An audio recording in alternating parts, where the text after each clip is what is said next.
everyone, welcome back to our news analysis of November 11, 2020. Good afternoon Sneha, Anjana, Suramya, okay, all of you, good afternoon.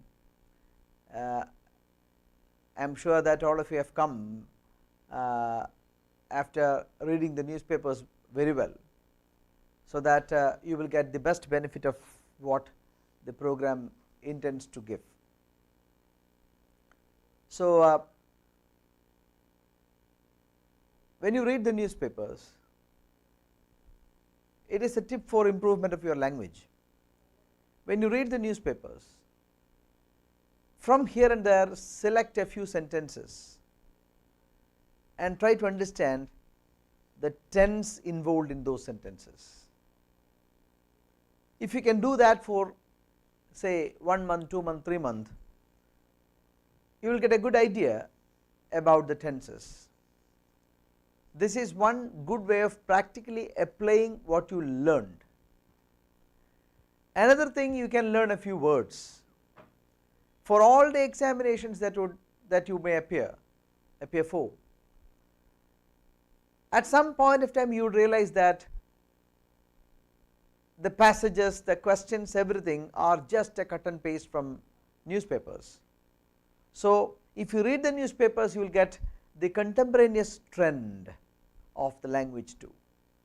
So, please ensure that you read the newspapers very well, invest a good enough time in front of the newspaper. This could become a part of your preparation. In fact, if you are a serious candidate for any national level competitive examination, you cannot go without reading the newspapers, and that too the Hindu. So, reading maketh a full man. Read a lot. Newspaper does not have any bias. It will have physics, chemistry, economics, politics, sports, everything. So, read and become a person with a wide range of interests. So, what the newspaper is going to present to you will be a big reward. That reward is what you would like to have all through your career success. So, let us begin with today's newspaper analysis, The Hindu. The major news cannot be anything other than the election results in Bihar. All the psephologists, all the political observers or the news channels have predicted a victory for 𝐂𝐚𝐥𝐿 by RJD Congress, but the reality was different. NDA got a majority though thinner. So, NDA is going to form the government in Bihar. Nitish Kumar is going to be the chief minister, but this time with a difference that BJP is going to have bigger say in the government. Mostly BJP may have major portfolios. So, the incumbent chief minister is going to continue, but he will be a weaker chief minister this time. This information that who is going to form the government in Bihar, who has won the elections and all, would be very important even from the point of view of your examination. So, please take down necessary information from the newspaper. You need not write down how many votes, how many seats, etc., etc., but you should understand who is going to form the government, and from the perspective of having real information, you got to know that in Bihar there is going to be a weaker government, but the present government is going to continue. So, those are the information that you should know, and all the news channels, almost all the news channels predicted a victory for the 𝐂𝐚𝐥𝐿, but what has happened is just the opposite. So, the psephologists or the election learners or predictors, one of the problems with psephologists in India is that they do not let us know their methodology of reaching the conclusion. So, that seems to be a mystery, and that is kept a mystery. So, how many samples were surveyed and what their opinion was, or for that matter the methodology is not revealed. But anyway, just before the elections or just after casting the vote, immediately when the election commission permits, they all will come out with election predictions. But these days, if the election predictions of these times are anything to go by, we cannot believe them. Anyway, I am moving on. Madhya Pradesh, yes, BJP is consolidating in Madhya Pradesh. We know that Jyotirajya Scindia, who was a Congress MP, now he moved on to the BJP, and he has shown his influence in the election, and BJP has got a better clear cut mandate in the by-poll. So, of the 28 seats, the Congress won just 7, but the majority of the seats were won by BJP. So, BJP has improved its position in Madhya Pradesh. So, Prime Minister seeks respect for territorial integrity. This may come for your examination. The Shanghai Cooperation Organization, SCO. SCO is an 8-country collaboration. India, China, Kazakhstan, Tajikistan, Turkmenistan, Russia, and all are party to it. So, it was a kind of a collaboration of South and Central Asian republics. We know that all these Kazakhstan, Tajikistan and all were former Soviet republics. We know that the Soviet Union, which was the most powerful country along with the United States of America, once upon a time from 1945 to 1987, Soviet Union and United States of America, they virtually divided the globe, and that led to a kind of a bipolarism in the world. So, countries were aligning around either United States of America or the Soviet Union. The countries that aligned with America were called NATO nations, North Atlantic Treaty Organization nations, and the countries that aligned along with the Soviet Union were called the Iron Curtain countries, as coined by Sir Winston Churchill. They were called Warsaw Pact nations. So, on one side the NATO nations and on the other side the Warsaw Pact nations. So, they were fighting. In fact, the United Nations organizations were very successful in making the world plunging into a third world war. Mind you, when the Second World War ended, even though the countries did not have enough resources to fight for a third world war, the Second World War was an unfinished job. So, countries were, there were every chance that the countries would amass ammunition, wealth and all, would fight, but the United Nations organizations were successful enough to make sure that there was no third world war. Even though there was not a third world war, both these power alignments, the Soviet and the Americans, they were waging a cold war. Even though there was no open war, there was a cold war. What is this cold war? Even though not even a single bullet was fired between these two nations, they were always preparing for a war or for a war. So, the resources of these nations, which were supposed to spent on the welfare of the people, were actually spent on accumulating weaponries. So, it was during the Cold War time that maximum population of the world, more than 50%, a substantial percentage of the population of the world, plunged into absolute abject poverty. In 1987, the Soviet Union, during the second half of 80s, the Soviet Union collapsed, and communism collapsed, and all of a sudden the Soviet Union split into 15 republics, the biggest one being the present day Russia.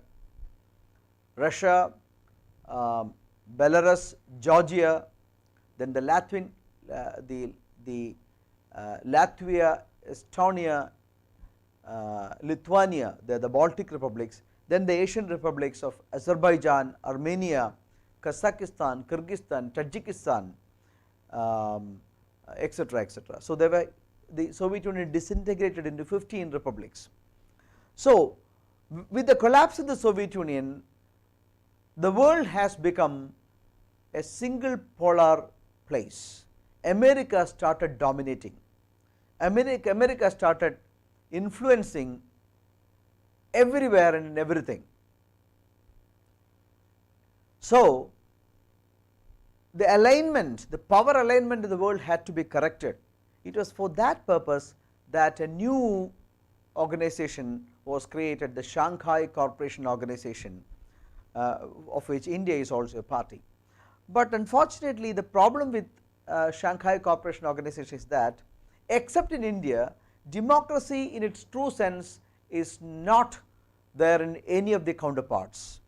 China, there is no democracy. In Russia, it could be called even a mock democracy, where one person has been in power for more than 20 years. So, it is a kind of a mock democracy. So, it is maybe difficult for India, the biggest democracy in the country, to associate itself with an open heart with countries of this kind. Mind you, India and China are members of SCO, but mind you, China has attacked, or China has got a very, India-China have a very wrong relations on their border.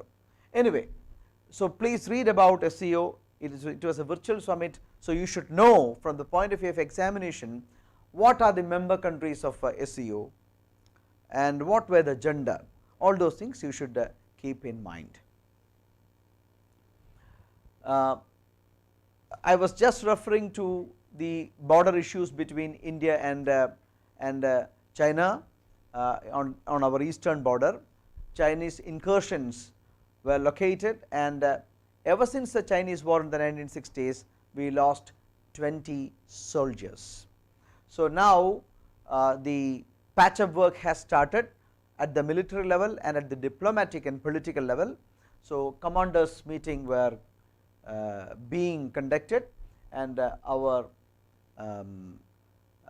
chief of the army staff, Mr. Manoj Narawane, was saying that soon we can have there is a glimpse of hope, and soon things may be settled. So, we have to wait for the better news to come, that we can have a peaceful border with China. Road bumps. The Finance Commission's roadmap is critical amid a standoff between centre and the states. This is something that we have been speaking all these days. I told you that Finance Commission is appointed every 5 years, and which will decide the sharing of resources between the centre and the states. The 14th Finance Commission had recommended a greater share to be distributed by the centre to the states, which was readily accepted by the central government. But what happened was that the central government started charging more and more cess and surcharges. Listen, the cess and surcharges are not to be distributed to the states. So, even though through one side the states had got everything to joy with the greater allocation of central resources to the state by the 14th Finance Commission, actually what the states got was less. So, they had many things to be disappointed. So, it was an overjoy in the beginning, which culminated to great disappointment. So, this was criticized by many states, that central government, while charging more on cesses and surcharges, their share from the central revenues becomes poor and unpredictable. So, this is what the major challenge of the 15th Finance Commission. We have to wait for the winter session of Parliament to get real information regarding the Finance Commission report. Of course, Finance Commission was given a report, interim report in 2020, early 2020, but the final report, which will have implications till 2025-26, will come to all of us, to the general public, only after the Parliament sees it. So it was presented to the President a few 2 days ago. It would be soon presented in front of the Parliament. So only after it is presented to the Parliament that general public will get an idea about what exactly the suggestions are. Now, a dose of optimism, it is about the Cypher's, the pharmaceutical major Cypher's observation that or they have come out with a 90% protective COVID vaccine. Of course, it is a ray of hope for the world, but this article says that we have to have a strong cold chain, because this particular vaccine has to be kept in under -70°C. So India, a vast country which does not have that much of cold chain, how we will make the infrastructure quickly, how can we have fix the priorities or priority population to be given vaccine. So all these things are a major challenge. So the governments, both the states and the center, have started seriously thinking, or that is what has to be done before vaccine is properly introduced in the market. Okay, so the Hindu has very rightly said many things, please read. Strengthening public health capabilities or capacities in disasters. Of course, this is one lesson that we have to learn during the COVID times. We know that India's medical architecture is of 3-tier. At the lowest level it is the primary healthcare centers, and the middle level it is the district hospital and the taluk hospital, and at the highest level it is the referral hospitals called the medical colleges. Listen, the World Health Organization has many times said that 90% of the diseases can be cured at the lowest level of medical intervention. So only the 10% requires higher medical care. So this particular COVID has exposed even the United States of America, supposed to be the richest country in the world. They have exposed for not having enough medical facilities. This is where India has done remarkably well. This is where Kerala has done remarkably well, because we have got an excellent primary health centers in place. So this was a small infection, and it could be clearly covered with the help of primary health centers. So what we require is a strong primary health centers, a chain of primary health centers which is accessible to people and of course affordable also. So what we require is an accessible and affordable medical infrastructure. Now based on what I said, please read this article. Health Ministry taking stock of cold chain for vaccine supply. The same thing, it is a report from the newspaper, the government. Union Health Ministry has said its expert committee on vaccine administration is looking at the status of vaccine development worldwide, its regulatory approvals, logistics requirements and dose requirements. So please read and please follow. This is a photograph of the Health Secretary Rajesh Bhushan. So please read and follow how India is going to manage the vaccination program of COVID. Mind you, this is going to be one of the biggest vaccination programs in the world in a short span of time. Anyway, Armenia Azerbaijan agree on peace deal. We know that Armenia and Azerbaijan, I just told you that they are former Soviet republics. and the problem is that they are neighboring countries, and in Azerbaijan there are plenty of ethnic Armenians. So, there have been rift and issues between them, and a full-fledged war was started a few months back. Now, under the Russian peace agreement, Azerbaijan and Armenia have signed a peace accord, but whether this peace accord will sustain and survive the test of time is something that we have to keenly look at. Anyway, there was a war between Armenia and Azerbaijan. Now, there is a peace deal between the countries. Let us hope for the best. Key Palestinian negotiator 𝐊𝐵𝐵𝐸𝐿 died. I shall briefly tell you about the Israel-Palestine cause and issue. The biggest problem has been that three major religions of the world emanated from the same place called Jerusalem, and the three religions were the Christianity, Islam and the Jew. Of course, Christianity was saved from all kinds of troubles, and it got most popularized in other parts of the world, while the Palestinians, the original land of Palestine was under the Ottoman Empire for a long time, until it was started ruled by the British. And the Jews faced a lot of persecutions in Europe during the Second World War, especially during the times of Adolf Hitler.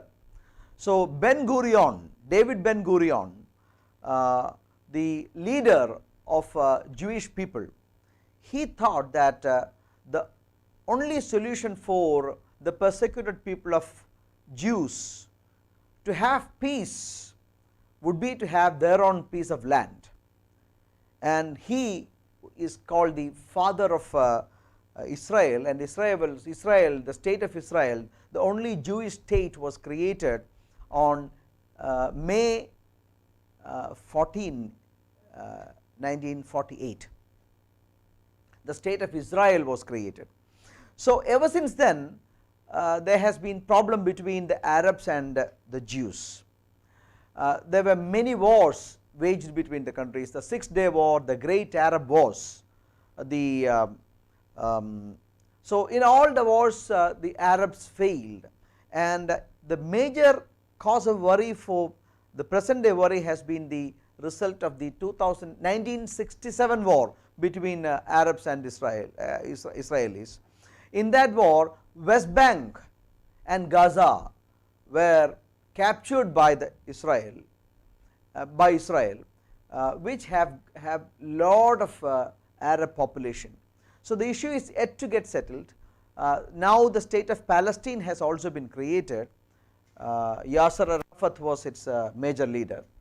So, negotiations have been continuing for the past many decades to stop the problem of the conflict of Israel-Palestine, and Mr. 𝐊𝐵𝐵𝐸𝐿 was the chief negotiator of the Palestine cause, and he passed away. Asim Premji of Wipro has been the biggest or the most generous man in India, contributing 7,904 crore, followed by Shiv Nadar of HCL and Mukesh Ambani. So, India's most generous, surpassing Shiv Nadar and Mukesh Ambani. This sum was a 17-fold jump from his 453 crore donation in 2019. So, this particular report was given out by Premji, Edelgive Hurun India, India's list of most generous Indian.